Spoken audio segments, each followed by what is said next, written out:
morning, students. Welcome to today's class.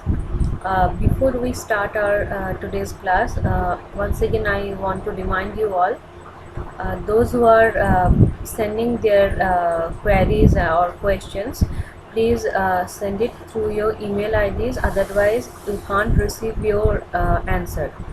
The answer will again come back to us. So please go through the whenever you are sending the messages through your email IDs, you send the message.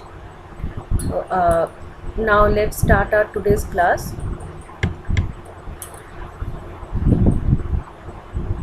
Today we will do this question answer. See, these worksheets was given, so today we will be discussing the answers of these worksheets. So here this is from the first chapter, matter. So true or false, we have to write true or false for these statements. So first question is, gases do not have a definite volume. So this will be true, as gases they don't have any definite volume, so this will be true. Next, the particles of a solid vibrate about their position. This is true. Particles of a solid, they vibrate about their position. From there only they vibrate. Next, the kinetic molecular theory gives an explanation for the behavior of atoms. This will be false. The kinetic molecular theory gives an explanation for the behavior of matter, behavior of states of matter and all. So this will be false. Next, ink spreads in a beaker of water by diffusion. So this will be true, because of diffusion the ink drop, it will spread in a beaker of water, and slowly the whole beaker that will get the color of the ink. Next, liquids have the largest interparticle space among the three states of matter. This is again false, because the largest interparticular spaces, liquids don't have the largest interparticular spaces, but gases are having the largest interparticle spaces among the three states of matter. So as liquids are given, so this will be false. Next, gases have the lowest amount of kinetic energy. This is false again. Gases have the highest amount of kinetic energy, and lowest amount of kinetic energy solids are having lowest amount of kinetic energy. Next, fill in the blanks. So dash have fixed shape and volume, so this will be solid. Solid have fixed shape and volume. Next, the atoms or molecules are in constant motion and hence possess kinetic energy. Next, the state of matter is decided on the basis of intermolecular space and intermolecular force of attraction between the particles of matter. So these two factors that will decide the state of matter. Next, kinetic molecular theory explains the behavior of matter in different states. So what explains the behavior of matter in different states? This will be kinetic molecular theory. Next, the interparticles force of attraction is lowest in gases.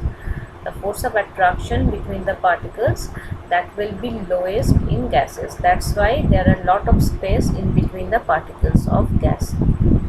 Okay. Next, see, this question was there, this worksheet, exercise 3A from element, compound and mixture. So this also we are going to discuss. So first question is, define elements and compounds. So the answers are here.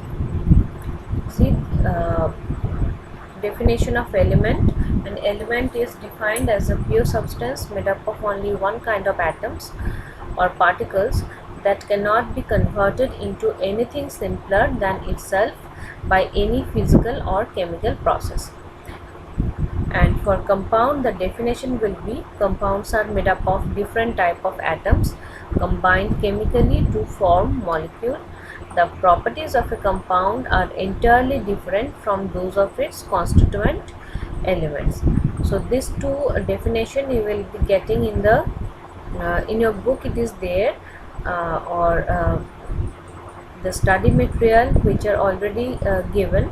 In that also you will be getting this too. Next, here we have to give two example for each of the metal, non-metal, metalloid and inert gas. This is very easy question, you can do your own. So for metals, example will be iron, copper. Other than these two, any other example of metal can be given. Non-metal, hydrogen, sulfur. Other than these two, many other examples are also there, so that also you can mention. Metalloid, arsenic, antimony. Other than these two, silicon you can write. Next, inert gas, argon, neon. Other than these two, other inert gases are also there, so that also you can mention. Next, any correct example will be can be given for this. Next, difference between pure substance and impure substance. Here you will not get many points, only the definition will be enough, the main difference between these two. So for pure substance, it is made up of only one kind of particle and has a definite composition, whereas for impure substance, it is made up of more than one kind of particles and do not have a definite composition. So this is the main difference. And example also you can given. For pure substance, example will be gold, iron, etc. Whereas for impure substance, sugar solution, sand and water, etc. will be the example. Next, difference between homogeneous and heterogeneous mixture. Here again the definition will be the main point. For homogeneous mixture, a mixture where the components are uniformly distributed throughout its volume and cannot be seen separately is called homogeneous mixture, where all the components are uniformly distributed and cannot be seen separately. Example for homogeneous mixture can be given as tap water, air, sugar solutions, etc. Whereas heterogeneous mixtures are those mixtures where the components are not uniformly distributed throughout its volume and can be easily seen separately, is called heterogeneous mixture. So example can be given as mud and water, sand and stone, oil and water, etc. Okay. In homogeneous mixture, the second point can be given as it has same composition in all the parts of its bulk or mass. For homogeneous mixture, the composition is same everywhere in all the parts of its bulk or mass. For heterogeneous mixture, it has different composition in different parts of its bulk or mass. So these are the difference between homogeneous and heterogeneous mixture. Next, question number 4. Here we have to write down the chemical name as well as the molecular formula for these substances. So first on baking soda, its chemical name is sodium bicarbonate and molecular formula is NaHCO3, sodium bicarbonate. Next, vinegar, its chemical name is acetic acid, molecular formula is CH3COOH. Marble, calcium carbonate, its molecular formula is CaCO3, calcium carbonate, CaCO3. Sand, chemical name is silicon dioxide, molecular formula will be SiO2. Next, name the following. So one example we have to give for this. A soft metal is sodium, a metal which is brittle, this is zinc, a non-metal which is lustrous, that is graphite, a liquid metal, that is mercury. For C, a non-metal which is lustrous other than graphite, you can write iron also. Next, a metal which is a poor conductor of electricity, this will be tungsten. Next, a non-metal which is a good conductor of electricity, that is graphite. Non-metal which is a good conductor of electricity. Next, a liquid non-metal will be bromine. The hardest naturally occurring substance, that is diamond. And inert gas, neon. Other than neon, other inert gases also can be given as example. Next question was difference between sodium chloride and its constituent elements, that is sodium and chlorine. So what is the difference? This is there only in your book, and in the study material also you will be getting the answer. So the property of sodium chloride are completely different from those of sodium and chlorine. Sodium is a soft, highly reactive metal, whereas chlorine is poisonous, greenish yellow gas with choking smell. But sodium chloride is a white crystalline solid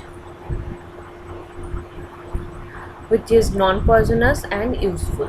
When we will be getting sodium chloride from sodium and chlorine, it is a white crystalline solid which is non-poisonous and useful. So it is also added to our food to get minerals and also to add taste in it.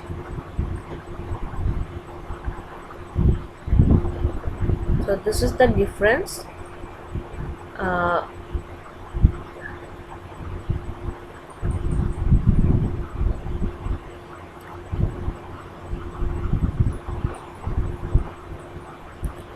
Next, why we will call iron sulfide a compound? The reason is, in iron sulfide, iron and sulfur are combined chemically on heating in 7:4 ratio by mass. So the ratio of iron and sulfur, that will be 7:4 by mass. The properties of iron sulfide are different from iron and sulfur both. Once we get the compound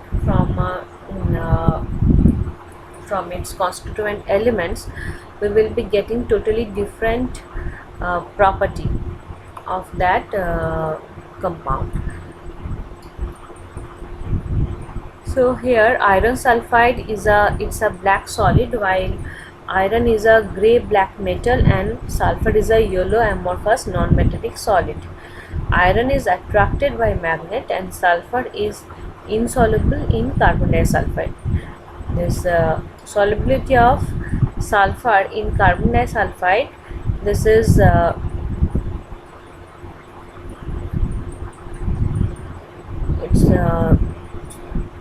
sulfur is soluble in carbon disulfide. Okay, so it will be soluble, and iron sulfide is neither attracted by a magnet nor it is soluble in carbon disulfide. So from this we can see that in the compound iron and sulfur, both of them, they have lost their properties, their individual properties. Now as they form a compound iron sulfide, it's having totally different properties, which is different from those of its constituent elements. So these are the characteristic of a compound, and as iron sulfide is having these characteristics, so we can call it a compound.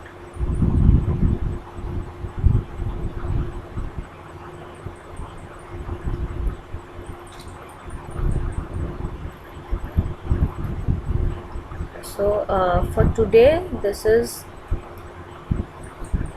all for today. And regarding books, many of you have asked that whenever you will be getting your books and all. So without book you are facing a lot of problem, I know, but book is not came yet.